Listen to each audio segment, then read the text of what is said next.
따라합시다. 이러한 것들을 생각하라.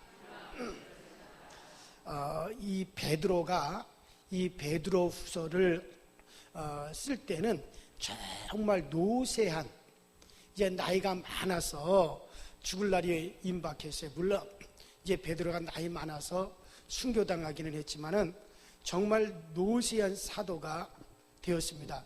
인생의 겨울에 깊이 이 베드로가 들어섰습니다. 사람의 일생을 봄, 여름, 가을, 겨울로 비유하기도 하는데, 깊숙한 겨울에 들어선 사람만 꼭 인생이 끝이 나는 건 아닙니다. 여름에 태풍이 불면 나뭇가지가 부러지기도 하고 우수수수하고 그 잎이 다 떨어지는 것처럼 인생의 여름, 한참 일할 나이 청년 때에도 청장년 때에도 사고와 환난을 당하거나 또 병을 얻어맞으면 여러분들 낙엽처럼 떨어질 수밖에 없는 겁니다. 자, 그런데 봄에, 여름에, 가을에 낙엽이 져서 떨어지는 그런 사람들은 얼마 되지 않지만 정말 인생의 겨울이 되면 연세가 들면 누구나 다 이제 세상을 떠나야 됩니다. 그러니 허무하고 공허하고 쓸쓸하고 그 죽음이 불안하고 뭐 다 두려운 거 다 마찬가지죠. 이웃의 노인이 한 분 세상을 떠날 때마다 아이고 다음은 내 차례가 되는 거 아닌가, 다음은 내 차례가 되는 거 아닌가, 그런 생각을 하게 됩니다.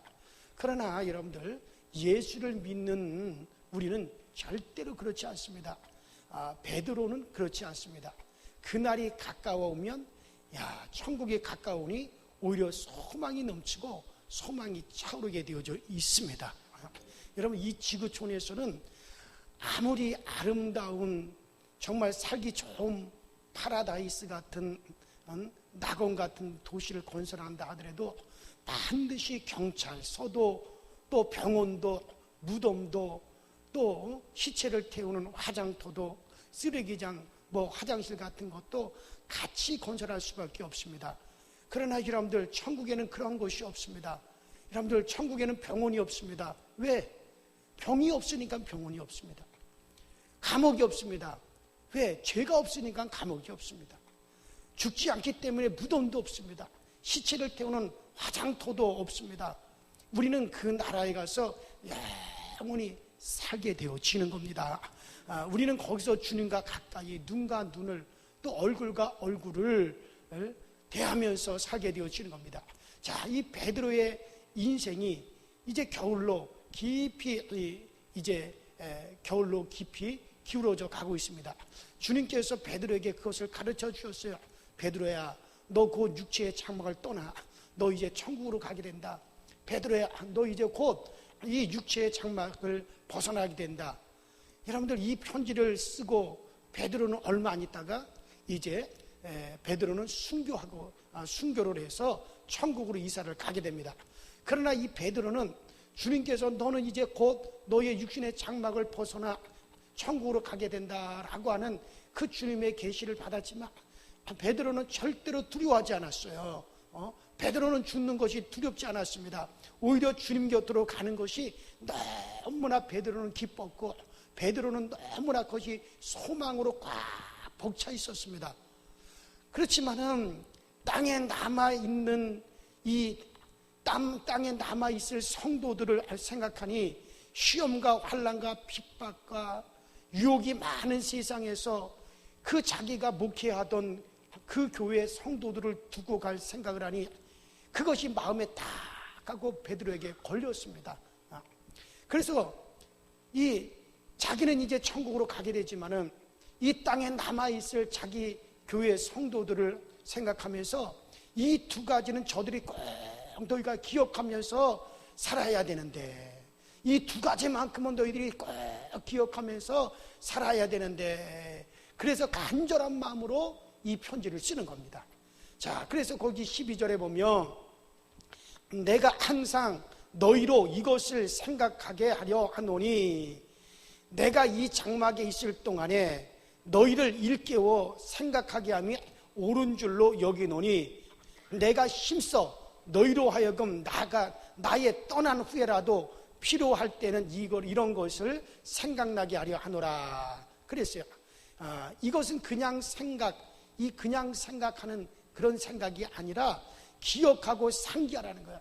기억하고 또 상기하라는 거죠.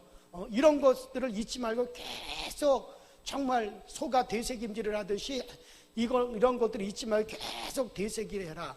기억하라, 상기하라 그런 얘기죠. 그게 무슨 뜻입니까? 내가 살아있을 때도 너희가 생각해야 하고 내가 천당에 간 다음에도 너희들이 이 땅에 살아가면서 반드시 이것을 기억해야 된다.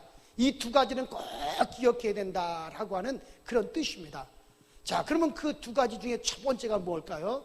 자, 따라합시다. 주님의 능력이다. 예수님의 능력이다. 그래요. 자, 예수님을 믿는 우리는 우리의 힘으로 사는 게 아니에요. 예수를 믿는 우리는 절대 우리의 힘으로 사는 것이 아닙니다. 여러분들, 예수님의 힘, 주님의 능력으로 사는 겁니다. 베드로가 그것을 기억하라는 거예요. 절대로 그것을 기억하라는 겁니다. 그러므로 아무리 캄캄한 일을 당하고 아무리 어려운 일을 당해도 내 힘만 보면 불가항력이지만 주님의 능력이 있기 때문에 그것을 이길 수가 있는 것입니다. 나는 밝게 하지 못하지만 아무리 캄캄해도 우리 주님께서는 밝게 하실 수가 있습니다. 그러니 주님의 능력을 의지해서 주님의 권능을 의지해서 승리하라고 베드로가 그렇게 말씀하는 거예요. 그러니까 사랑하는 자들아, 주의 능력이 항상 같이 하니 담대하여 승리하며 살아라. 바로 요겁니다. 이것을 기억하라는 거예요. 여러분, 절대 이걸 기억하세요. 예수 믿는 우리들은 우리 힘으로 살아가는 사람들이 아니에요. 누구의 힘으로? 예수의 힘으로, 예수의 능력으로 사는 사람들이에요. 예수를 믿으면서도 여전히 내 힘으로 살아가려고 하는 사람, 내가 내 스스로 문제를 해결하려고 하는 사람은요, 그런 믿음의 사람이 아니에요.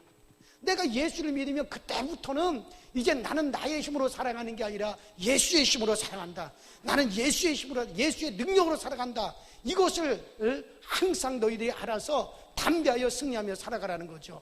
여러분, 우리 주위에 공기가 꽉 차 있습니다. 이처럼 여러분, 우리 예수 믿는 사람들에게는 주님의 능력이 꽉 차 있는 것을 기억하시기 바랍니다. 그런데 그 주님의 능력이 언제 우리 가운데 나타납니까? 아무리 이 공간 내에 공기가 꽉 차 있다 할지라도 가만히 있으면 힘이 없습니다. 공기가 움직여야 됩니다. 움직여야 됩니다. 막 공기가 움직여야 바람이 일어나고, 바람이 일어나야 나뭇가지가 흔들리고 전기를 일으키는 거죠. 그래요. 하나님의 능력, 주님의 능력이 꽉 차 있습니다. 근데 그 능력이 언제 우리가 그 능력을 우리가 실감합니까? 따라합시다. 말씀을 드릴 때. 언제요? 말씀을 드릴 때 실감하는 겁니다. 따라합시다. 말씀이 능력이다. 전선에 전기가 흐르듯이 여러분, 설교 시간에 능력이 흐르는 것을 기억하시기 바랍니다. 여러분, 설교 시간에 사람이 변화되는 것을 기억하시기 바랍니다. 설교 시간에 사람이 변화되어 간음하던 사람이 간음을 하지 않게 되고, 도둑질 하던 사람이 도둑질을 끊고 정직하게 됩니다. 아내를 괴롭히고 속이던 자가 회개하고 좋은 남편으로 변화됩니다. 부모를 괴롭히는 불효자가 변해가지고 효자가 되는 겁니다.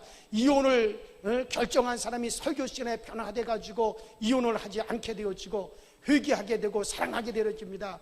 자살할 사람이 설교 시간에 말씀을 듣고 마음이 변화돼서 자살하지 않고 살게 되어지는 겁니다. 설교 시간에 사람이 변화되어지는 겁니다.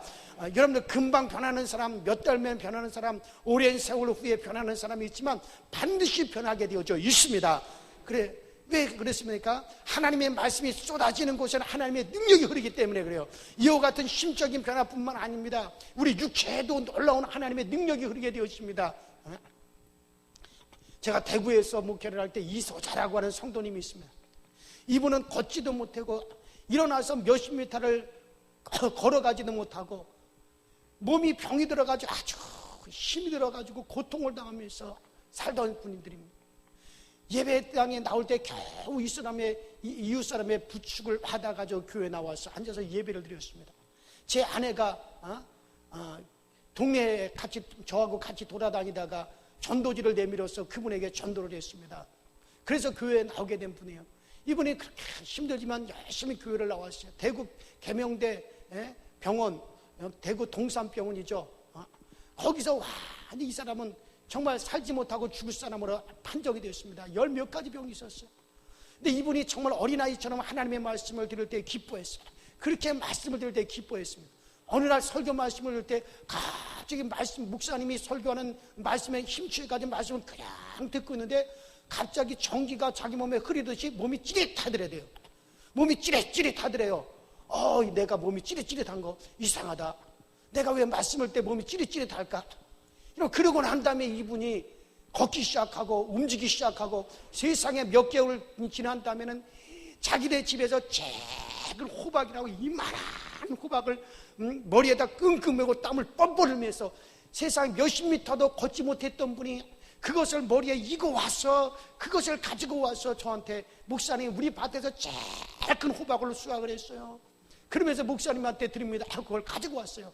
얼마나 제가 호박이 반가운 게 아니야. 그분이 그렇게 막 움직이고 활동할 수 있다라고 하는 것이 얼마나 감사한지 몰라요.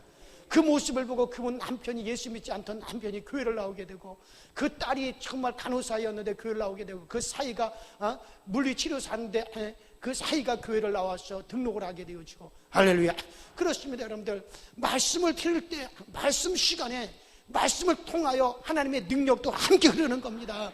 저는 항상 기도하는 게 하나님 우리 교회 예배 시간마다 예배 때마다 치료의 광선이 흐르게 하여 치료의 광선이 비춰지게 하소서. 정말 우리 교인들이 말씀을 듣고 예배 드릴 때 그때 예배 듣는 시간에 하나님 치료의 광선도 꼭 비춰지게 하소서. 우리 교회 많은 병자들이 고침받게 하여 주옵소서. 여러분들 우리 교회 몸이 아픈 분들이 너무 많아요. 제가 아주 그것 때문에 요새 고민하며 기도를 합니다. 왜 우리 교회에 이렇게 몸이 아픈 분들이 이렇게 많을까? 그래서 아주 제가 고민하면서 기도를 많이 하고 있습니다.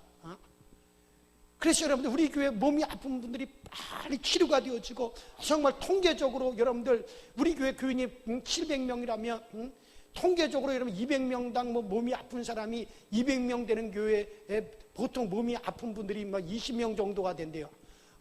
근데 나는 통계적인 것보다 현저하게 완전히 우리 교회에서 정말 몸이 아픈 분들이 이제 막 줄어야 됩니다.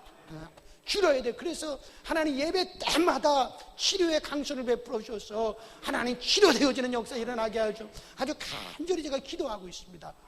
그래서 정말 그래요. 여러분들 말씀 듣는 시간에 말씀을 통해서 주의 능력이 여러분들 그 능력도 함께 흐르는 겁니다. 예수의 능력이 흐르는 겁니다. 어디 여러분들 힘적인 변화뿐입니까? 육체적인 변화뿐입니다. 문제도 여러분들 말씀 들을 때 해결되어지는 거예요. 저 대구에 김명숙이라는 권사님이 있어요. 제가 대구 저 낙동강변 시골 동네 같은 데서 목회를 할 때 그때 이분이 남편이 너는 교회만 다니면 다 되느냐? 논에 와서 일도 해야 되고 밭에 와서 일도 해야 되는데 남편은 쇠가 빠지게 일을 하는데 너는 어떻게 되셔? 교회만 가고 주일날 교회만 가면 다냐고. 그냥 이분이 저녁 예배 남은 저녁 예배 갔다 오면 핍박을 하고 낮에 주일 낮에 예배 낮에도 핍박을 하고 교회 가면 밥을 주냐 떡을 주냐 교회 가면 뭐가 나오는 게 있냐 그렇게 핍박을 했어요 남편이. 아니 근데 그 남편도 교회를 다니면서 그래요. 이게 교회 안 다니는 게 아니라 남편도 교회를 다니면서도 그러면서도 그렇게 부인을 핍박을 하는 거예요. 그래서 하나님 그래서 말씀 듣는 시간에 목사님 말씀을 듣다 보니까 문득 그런 생각이 들더래요. 하나님 우리 남편에게 예수 믿어서 떡이 나오는 거냐 밥이 나오는 거냐 통이 나오냐 그런 남편에게 정말 예수 믿어서 이렇게 됐다라고 하는 것을 보여주세요. 그러면서 갑자기 말씀을 들을 때 그런 감동이 일어나가지고 하나님이 당당히 보여주시리라. 근데 놀라운 건요 낙동강변의 연근 농사 우리나라의 연근의 30%가 그쪽에서 나오는데 연근 농사를 지었어요. 근데 예를 들어서 땅 한 평에 연근이 3박스가 나온다. 예를 들어서 한 평에서 연근을 갖다 3박스를 캔다. 그런데 여러분들 놀라운 건요 이분 다른 집에서는 한 평에 연근을 3박스를 캐는데 이 집에서는 연근을 6박스 7박스씩 캐는 거예요. 그러니까는 동네 사람이 아니 어떻게 거기 그 아버지가 해지 어떻게 해지네 집에는 어떻게 연근을 다른 집보다 배 이상을 갖다 수확을 하느냐고 비결이 뭐냐고 나도 모른다. 그 부인이 뭐라는 애 팔아 당신이 밥이 나오냐, 돈이 나오냐, 떡이 나오냐 그랬는데 하나님이 나오게 하시지 않느냐? 우리가 교회 가서 예배드리고 주일 가서 교회 가고 일 못하는 것 우리 하나님 몇 배를 보상해 주지 않느냐? 그러니까 그 간증은 그 부인이 김명숙 지금 권사 됐을 거야. 김명숙이 맞아요? 우리 사람?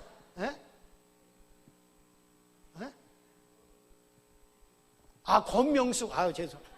인터넷으로 이거 다 보고 있을 텐데.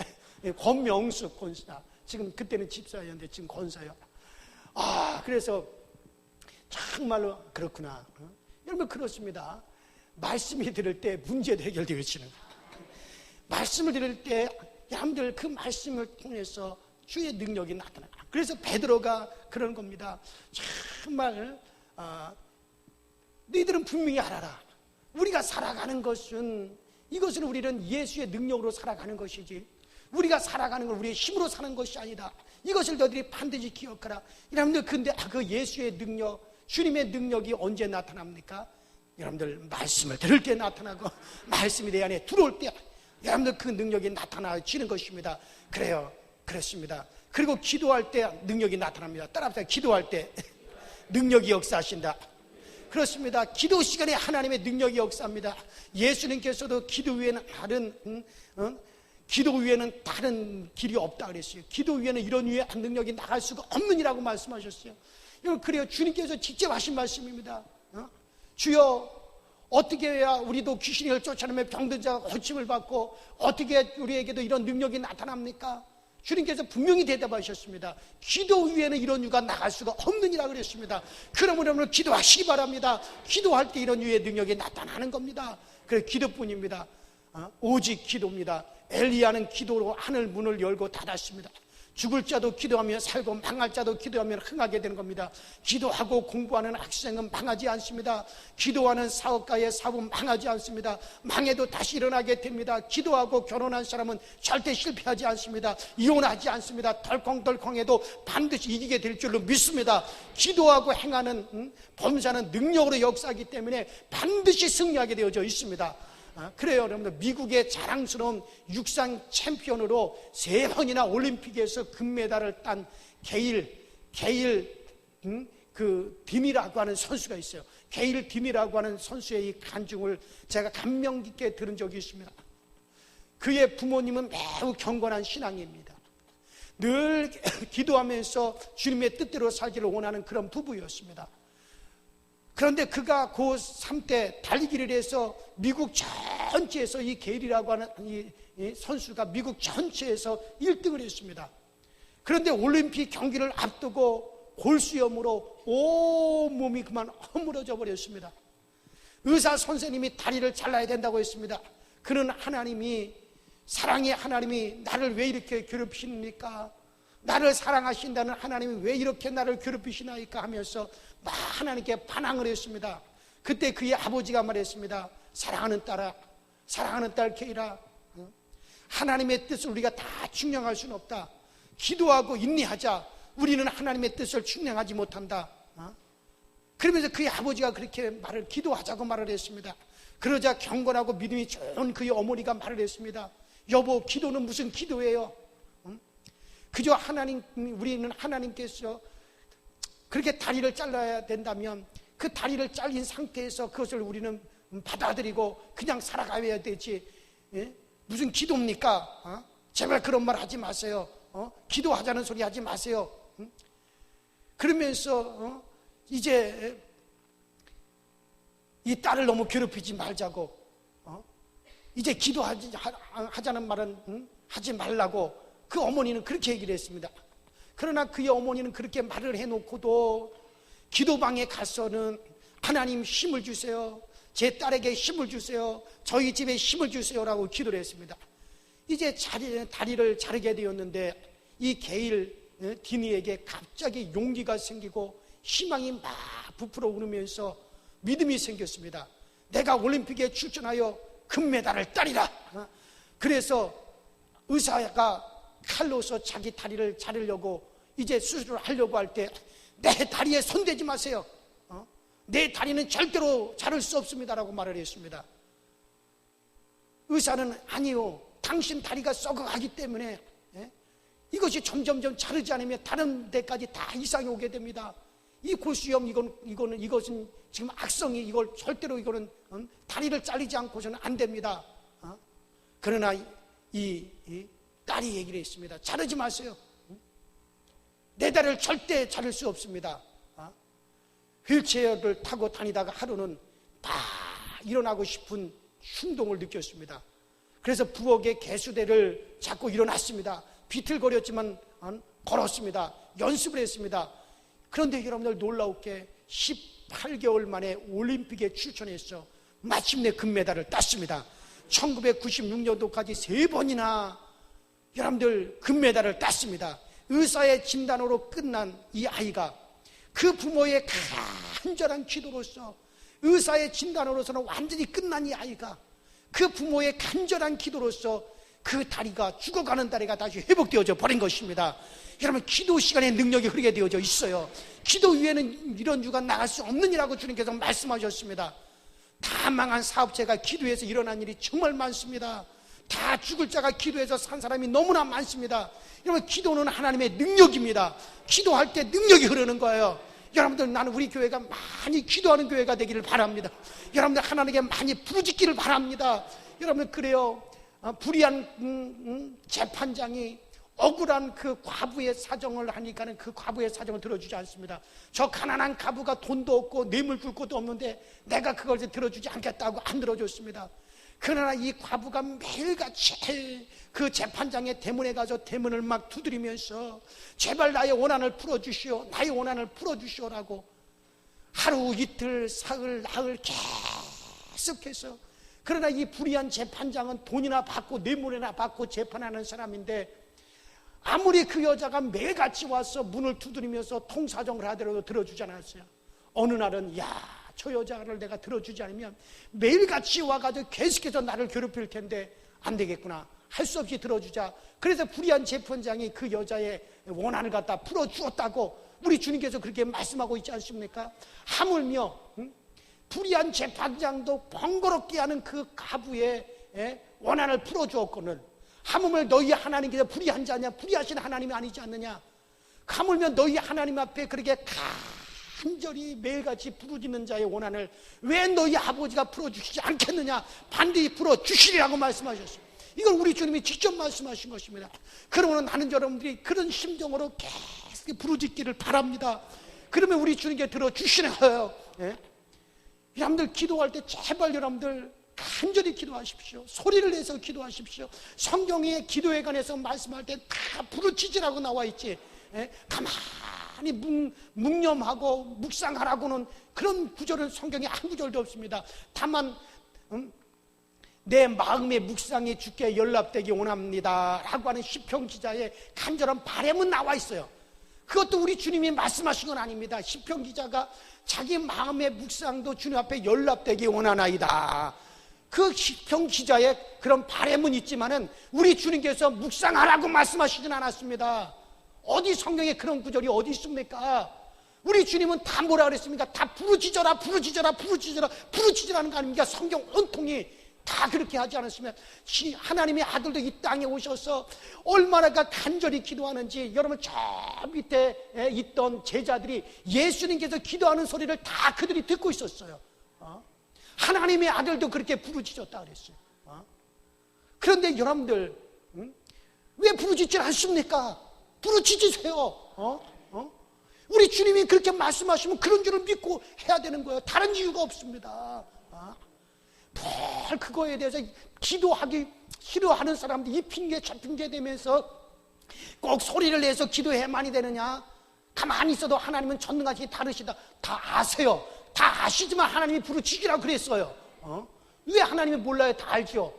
아시지만 그러나 부르짖으라는 거예요. 그렇기 때문에 여러분들 부르짖어 기도하십시오.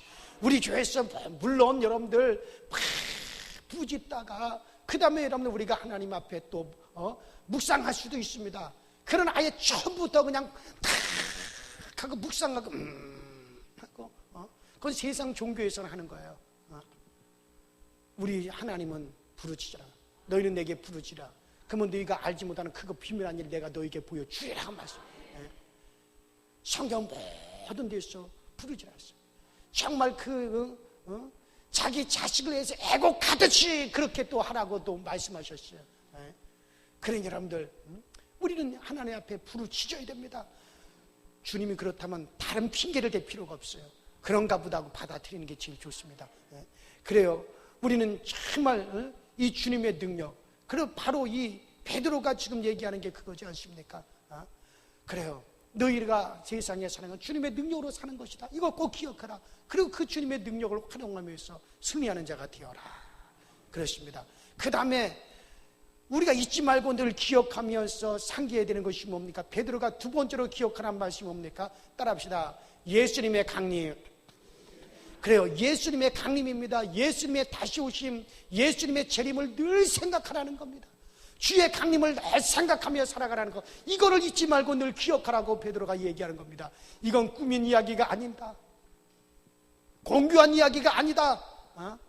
만든 이야기가 아니다. 우리가 확실하게 보고 체험한 일이라. 그러면서 베드로가 예수 그리스도의 재림을, 주님의 강림을 항상 기억하라. 이러면 베드로는 예수님 곁에서 다 보았습니다.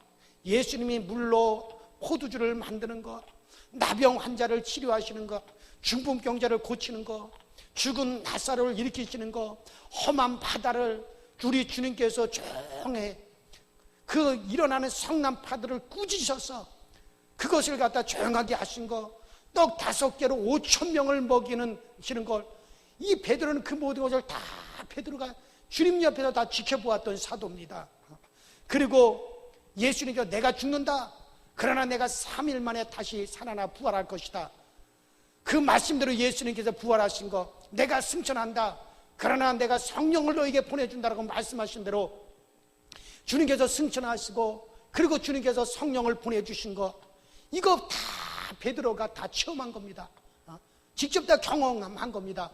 또 거룩한 산에 올라가서 그것을 또 체험했습니다. 마태복음 17장에 보면 우리 주님께서 베드로와 야고보와 요한을 데리고 변화산으로 올라가셨습니다. 거기 보면 변화산, 이걸 거룩한 산이라고 표현했는데 그 산에서 우리 주님께서 갑자기 변화되셨습니다. 온 몸과 얼굴에 광채가 났습니다. 그 신비로운 광경 앞에서 하늘 문이 활짝 열리고, 그리고 모세와 엘리야가 내려왔습니다. 모세는 예수님보다 1500년 전 사람입니다. 엘리야는 세상을 떠나지 1400년이나 된 사람이 내려왔습니다. 또 엘리야는 예수님보다 900년 전의 사람입니다. 죽은 지가 800년이 된 사람이 예수님과 함께 서 있습니다. 여러분, 모세와 엘리야는 여러분 지금도 낙원에 있는 걸 믿으시기 바랍니다. 할렐루야. 그들이 예수님과 함께 나란히 서 있는 것을 베드로가 보았습니다. 야, 저 사람들이 죽었지만 그들이 지금 다 존재하고 있구나. 그들이 다 존재하고 있구나. 신령한 몸으로 그들이 영체로 그들이 지금 현재 존재하고 있구나. 아, 그들을 우리가 다시 만나겠구나. 그들이 이제 예수님 내려와서는 예수님께서 십자가에 달려 돌아가실 것, 또 예수님께서 장래에 부활하실 것 등 여러 가지 이야기를 하셨습니다. 제자들은 그 모습을 보면서 정신이 없었습니다. 그때 하늘에서 음성이 들려왔습니다. 이는 내 사랑하는 아들이요 내 기뻐하는 자라. 지금 베드로가 하는 말이 무엇입니까? 내가 그때 신이 들었다. 따라합시다. 내가 신이 들었다. 지금 베드로가 곧 이제 천국으로 떠나갈 베드로가 자기 성도들에게 하는 말이에요. 너희들 꼭 이것만은 잊지 말고 기억해야 된다. 예수님의 재림을 기억하며 살아야 된다. 예수님의 강림을 기억하며 살아야 된다. 내가 친히 내 귀로 그때 그 자리에서 친히 내가 하늘에서 하나님의 음성이 내 귀에 들리고 내가 직접 들었다. 내가 직접 체험했다. 이는 내 사랑하는 아들이요 내 기뻐하는 자라.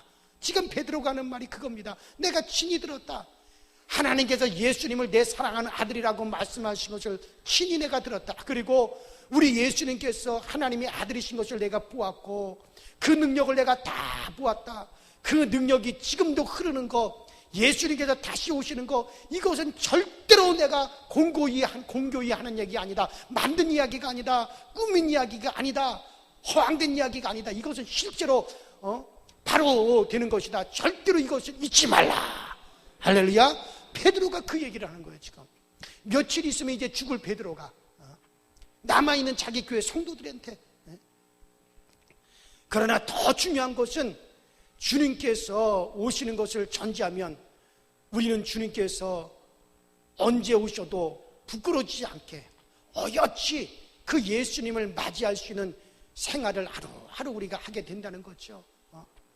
저는 어느 곳에 가서 잠을 자든지 내가 어느 곳 식당에 가서 음식을 먹든지 늘 제가 조심합니다. 왜냐하면 목사가 묵은 방이라는 걸 다 알기 때문에 그래요. 이 방은 목사님이 묵고 가신 방인데 청소하시는 아주머니가 와서는 목사님이 묵은 방은 과연 다르네. 목사님이 묵은 방은 과연 뭐가 틀려도 틀리네. 그래서 저는 휴지통에 휴지를 다 정리하고 이불도 가지런히 제가 정리하고 그리고 가능하면 제가 우리 한국에서는 팁을 잘 놓지 않지만 제가 꼭 팁을 놓고 와요. 뭐 외국에서는 그 팁을 놓게끔 그렇게 문화가 그렇게 되지. 우리나라는 그런 게 없어도 제가 꼭 하고 청소하시는 아주머니를 만나면은 5,000원이라도 주면서 수고하십니다.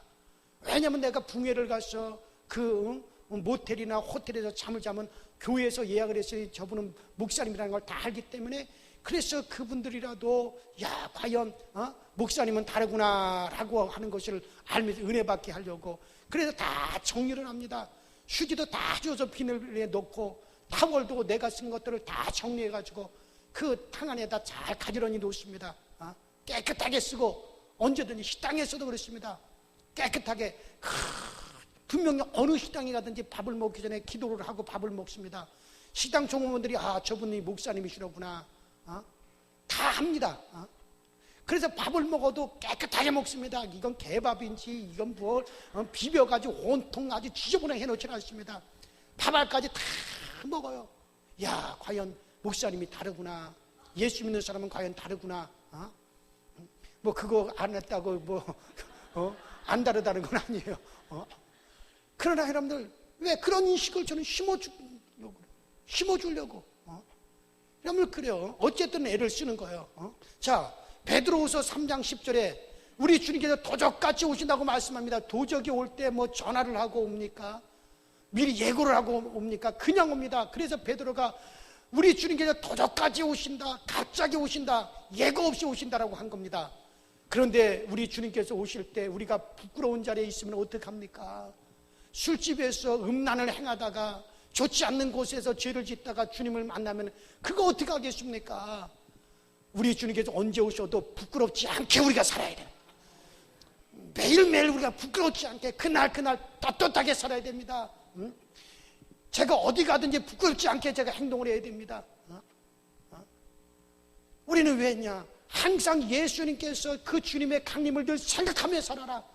예수님이 언제 오실지라도 정말 우리가 그 앞에서 부끄럽지 않게 그분을 맞이하시도록 예고 없이 오시는 주님이에요. 도적까지 오시는 분입니다. 오늘 저녁에 예배 마치고 가다가도 주님이 오실 수 있어요. 오늘 저녁에 우리가 다 잠자리에 들어서 잠잘 때도 그때 주님의 재림이 임할 수도 있습니다. 언제든지 그 주님께서 오실 수 있다는 것을 생각하면서 어느 자리에서든지 부끄럽지 않게 살아라. 할렐루야. 그래요 여러분들. 이것을 그리고 내 마음에 이걸 항상 그리고 여러분들 우리 주님께서 곧 오시는 겁니다. 요한복음 14장 1절의 말씀입니다. 너희는 마음에 근심하지 말라. 하나님을 믿으니 또 나를 믿으라. 이 말씀이 원어에는 내 마음의 근심을 내 마음 따라합시다. 내 마음을 근심의 주소에 두지 말고 그래요. 그러니까 이게요 참 재밌어요. 요한복음 14 1절에 있는 말씀 우리나라 성경 너희는 마음에 근심하지 말라 하나님을 믿으니 또 나를 믿어라 이렇게 되어 있지만 이것이 헬라와 원문에는 어떻게 되냐 내 마음을 근심의 주소에 두지 말고 나에게 두어라 이렇게 되어 있단 말이에요. 여러분들 내 마음을 근심의 마을에 두지 말고 평안한 하나님의 마을에 내 마음을 두어라. 왜 너의 마음의 주소를 갖다 근심에다가 거기다 갖다 두느냐? 거기다 두지 말고 네 마음의 주소를 어디에다 두어라? 우리 주님의 마음에다 두고 평안하여라. 주소를 갖다가 여러분들 근심에다 갖다 두지 않기를 바랍니다. 여러분 그래요. 왜입니까? 주님께서 오시면 다 끝나기 때문에 그러는 거예요. 제가 이렇게 얘기하는 걸 여러분이 좀 이상하게 들릴지 모르겠지만, 예를 들어서 내가 지금 35억을 빚을 지고 있어요. 근데 수입이 200만 원이라고 생각해 보십시오. 요즘에는 은행 이자가 얼마인지 모르지만은 30억이면요 이자가 1000만 원가량이 됩니다. 매달 이자를 1000만 원 정도를 내야 하는데 수입이 200만 원밖에 되지 않는다면 30억을 평생 갚을 길이 없어요. 그러나 괜찮습니다. 주님께서 오시면 다 끝나는 거야.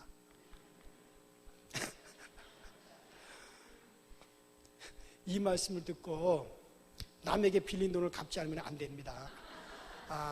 갚을 힘이 있으면 갚아야 됩니다.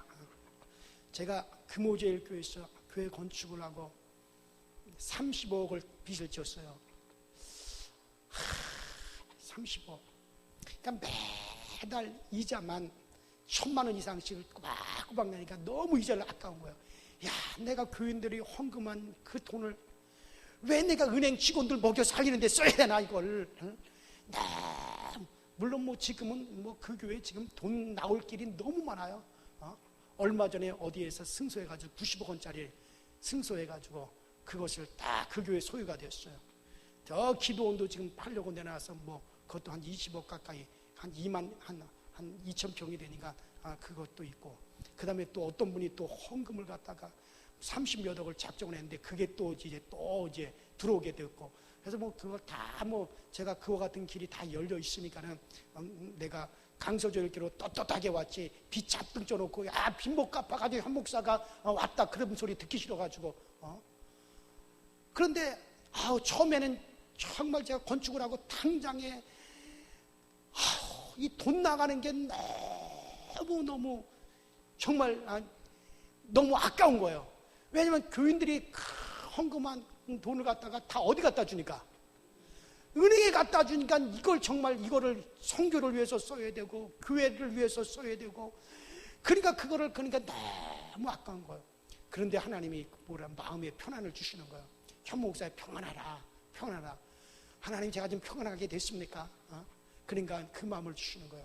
야, 내가 재림하면 다 끝나. 그러면서 그때 내가 마음을, 그래, 아멘 주 예수여 어서 오시옵소서. 주님 재림하시면 다 끝난다. 가지고 내가 빌린 더 돈을 더 빌릴 걸 그랬다 내가. 그런 생각이 든 적이 있습니다. 그러나 여러분들 갚을 힘이 있는데 갚지 않으면 주님께 혼납니다. 내가 어떤 목사 돈 한 번 꿔줬는데 지금까지 10년이 가까이 됐는데 안 갚아요. 아마 주님 재림을 이 사람들 기다리고 있는 것 같아요. 그러면 그때 가면 안 갚아도 된다고 생각하고 그러면 안 됩니다. 사람이 정직해야 됩니다. 갚을 힘이 있을 때 안 갚는 건 안 돼요. 그 사람은 돈을 꿔주고 자기 자식들 등록금도 못 내가지고 덜덜덜 떨고 애들 타고 애간장을 타고 있는데 자기 자식은 미국에 유학 보내고 자기 자식은 해외 연수시키고 그러면서 그 돈을 안 갚아? 여러분들 그렇게 하면은 안 돼요. 정직해야 됩니다. 다른 사람들의 돈을 꿨으면 그 사람은 그만큼 그것 때문에 힘들고 어려운 거예요. 갚을 능력이 없어서 안타까워하는 이들에게는 어쩔 수 없는 거지만은, 갚을 능력이 있는데도 불구하고 자기 편하게 살기 위해서 다른 사람의 돈을 꾸고 그것을 안 갚는 거, 이건 정말 정직하지 않은 겁니다. 그래서 주님께서는 그런 사람들에 대해서도 우리 주님께서는 좀 말씀한 바가 있습니다. 그러나 제발 좀 교회에서 좀 돈놀이도 좀 안 했으면 좋겠어요. 정말 교회에서는요, 누구를 돈을 꿔주려면 안 받아도 될 각오를 하고 꿔주세요. 내가 이건 안 받아도 될 각오를 하고 꿔주란 말이에요. 그래서 성경에도 말씀하지 않습니까? 그렇게 해서 돈을 가지고 꾸어주지 마라. 괜히 그것 때문에 교회에서 더 큰 걸 잃어버리는 걸 내가 한두 번이 봐서 그러는 거예요. 제가 지금 우리 교회에서 처음 얘기합니다.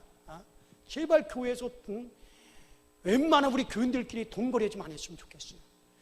그것이 불씨가 되어주고 그것이 시험이 되어져 가지고 그래서 교회를 떠나니 많이 그러면서 교회에 더 큰 분쟁이 일어나고 더 큰 문제가 생기고 그러니까 따라합시다. 안 받을 각오하고 그때 구워주자. 그렇게 하세요. 그리고 교회 안에서는 돈 굳히지 마세요. 그랬으면 좋겠어요. 정말로. 나머지는 여러분 자유예요. 이제는. 저는 분명히 얘기했으니까. 그래 여러분들, 그러나 돈을 꾼 거 있으면 갚을 능력이 있으면 반드시 갚아야 됩니다.